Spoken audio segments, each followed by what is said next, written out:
கரூர் கிருஷ்ணராயபுரத்தில் முறைகேடாக இயங்கும் திமுக எம்எல்ஏ பழனியாண்டிக்கு சொந்தமான குவாரியில் செய்தியாளர்கள் தாக்கப்பட்டது பற்றி கூட்டணி கட்சியில் உள்ள ஜவஹருல்லா எம்எல்ஏ கண்டனம் தெரிவித்தார்.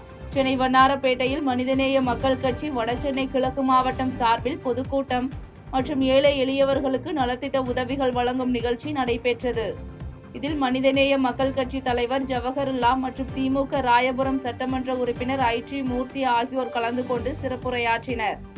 இதனைத் தொடர்ந்து செய்தியாளர்களுக்கு பேட்டியளித்த மனிதநேய மக்கள் கட்சி தலைவர் ஜவஹருல்லா, கரூரில் முறைகேடாக இயங்கும் திமுக எம்எல்ஏ பழனியாண்டிக்கு சொந்தமான குவாரியில் செய்தியாளர்கள் தாக்கப்பட்டது ஜனநாயக நெறிமுறை அல்ல என்றும் அதை வன்மையாக கண்டிப்பதாகவும் தெரிவித்தார். செய்தியாளர்கள் ஒரு மிக முக்கியமான ஒரு ஜனநாயக கடமையை நிறைவேற்றி வருகிறார்கள். இந்த நாட்டினுடைய மிகப்பெரிய ஒரு சிறப்பு செய்திகள், அதை நமக்கு விரும்பக்கூடிய செய்தியாக இருந்தாலும் சரி, விரும்பாத செய்தியாக இருந்தாலும் சரி, அது சொல்லப்பட வேண்டும். அதை நியாயமாக நேர்மையாக சொல்வது பத்திரிகையாளர்களுடைய கடமை.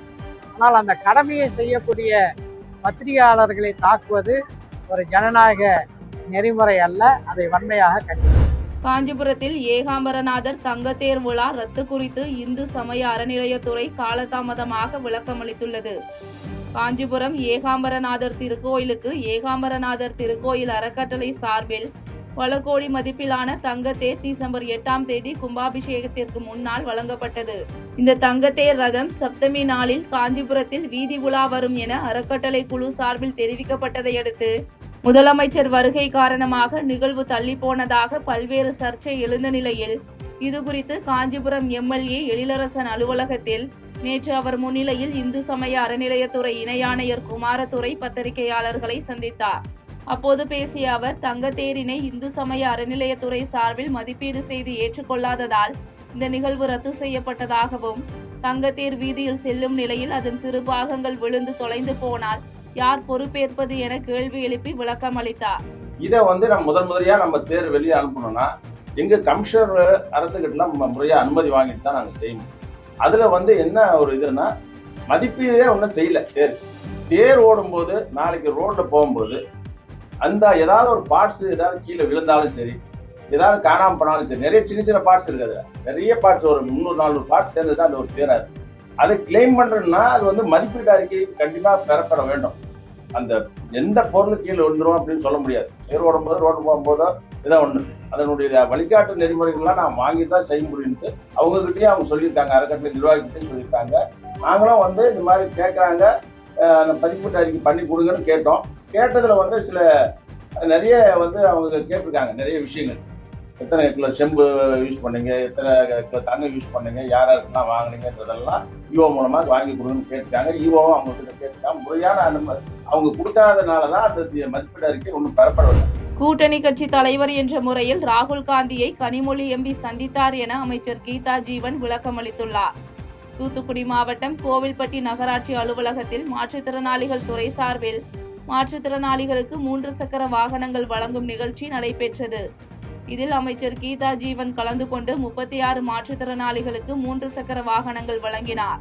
இதனைத் தொடர்ந்து செய்தியாளர்களிடம் பேசிய அமைச்சர் கீதா ஜீவன், நாடாளுமன்ற கூட்டத்தில் கலந்து கொள்ள கனிமொழி எம்பி சென்றபோது டெல்லியில் கூட்டணி கட்சி தலைவர் என்ற முறையில் ராகுல் காந்தியை சந்தித்ததாக தெரிவித்தார். மேலும் திமுக கூட்டணி கலையும் என எடப்பாடி பழனிசாமி தெரிவித்தது குறித்த கேள்விக்கு எடப்பாடி பழனிசாமியின் ஆசை நடக்காது என தெரிவித்தார். அவங்க பார்லிமெண்ட்ல கலந்துக்கிறதுக்கு டெல்லி போயிருக்காங்க. அப்போ நம்மளுடைய கூட்டணி கட்சி தலைவரை சந்திக்கிறாங்க. அதுல என்ன தப்புன்னு தெரியல. இவரை மாதிரி ஒன்னும் கட்சி கொச்சு மூடி குறைச்சிட்டு போல இல்ல. சரியா, பார்லிமெண்ட் போனாங்க, சந்திச்சுக்கிறாங்க. கூட்டணி கட்சி தலைவர் அவருடைய ஆசையை சொல்றாருங்க, ஆனா அது நடக்காது. கோவில்பட்டியில் கோலப்பொடி வியாபாரியை வெட்டி படுகொலை செய்துவிட்டு குற்றவாளி காவல் நிலையத்தில் சரணடைந்த சம்பவம் பரபரப்பை ஏற்படுத்தியுள்ளது. தூத்துக்குடி மாவட்டம் கோவில்பட்டி சாஸ்திரி நகர் பகுதியைச் சேர்ந்த கோலப்பொடி வியாபாரி மாரீஸ்வரன் வீட்டின் அருகே வசிக்கும் ராமசாமி என்பவருடன் அடிக்கடி மது அருந்துவதை வழக்கமாக வைத்துள்ளார் என கூறப்படுகிறது. இந்நிலையில் நேற்று வழக்கம் போல் இருவரும் மது அருந்திய போது செல்போன் தொலைந்தது தொடர்பாக இருவருக்கும் வாக்குவாதம் ஏற்பட்டுள்ளது. வாக்குவாதம் முற்றவே ஆத்திரத்தில் தான் வைத்திருந்த அரிவாளால் ராமசாமி மாரீஸ்வரனை வெட்டி படுகொலை செய்துவிட்டு அங்கிருந்து சென்றதாக கூறப்படுகிறது. பின்னர் இது குறித்து தகவல் அறிந்து வந்த போலீசார் உடலை கைப்பற்றி உடற்கூறு ஆய்விற்காக அரசு மருத்துவமனைக்கு அனுப்பி வைத்தனர். இதனிடையில் ராமசாமி கோவில்பட்டி மேற்கு காவல் நிலையத்திற்கு சென்று சரணடைந்துள்ளார். இதுகுறித்து மேற்கு காவல் நிலைய போலீசார் வழக்கு பதிவு செய்து ஏன் கொலை செய்தார் என்பது குறித்து விசாரணை நடத்தி வருகின்றனர். இது நம்ம ஆட்டம் என்ற தலைப்பில் விளையாட்டு போட்டியை துவக்கி வைத்த திமுக முன்னாள் அமைச்சர் பொன்முடி கபடி ஆடி வீரர்களை உற்சாகப்படுத்தினார். தமிழ்நாடு விளையாட்டு மேம்பாட்டு ஆணையம் சார்பில் தமிழகம் முழுவதும் விளையாட்டை ஊக்குவிக்கும் வகையில் ஒன்றிய அளவில் இது நம்ம ஆட்டம் என்ற பெயரில் கிரிக்கெட், கபடி, வாலிபால், கயிறு இழுத்தல், கேரம் உள்ளிட்ட விளையாட்டுப் போட்டிகள் நடத்தப்பட்டு வருகிறது. அந்த வகையில் இன்று விழுப்புரம் மாவட்டம் விளையாட்டு மேம்பாட்டு ஆணைய மைதானத்தில் நடைபெற்றது. இதனை முன்னாள் அமைச்சரும் திருக்கோவிலூர் சட்டமன்ற உறுப்பினருமான பொன்முடி தொடங்கி வைத்தார். அப்போது விளையாட்டு வீரர்களை ஊக்கப்படுத்தும் நோக்கில் கபடி ஆடியும் கயிறு இழுத்தும் வீரர்களை உற்சாகப்படுத்தி விளையாட்டுப் போட்டியை தொடங்கி வைத்தார். செய்திகளை உடனுக்குடன் தெரிந்து கொள்ள கீழ்க்கண்ட கேபிள் மற்றும் டிடிஎச் நெட்வொர்க்குகளில் எம்நாடு செய்தி தொலைக்காட்சியை காணுங்கள். பாதகம் செய்பவரை கண்டால் நாம் பயம் கொள்ளலாகாது பாப்பா.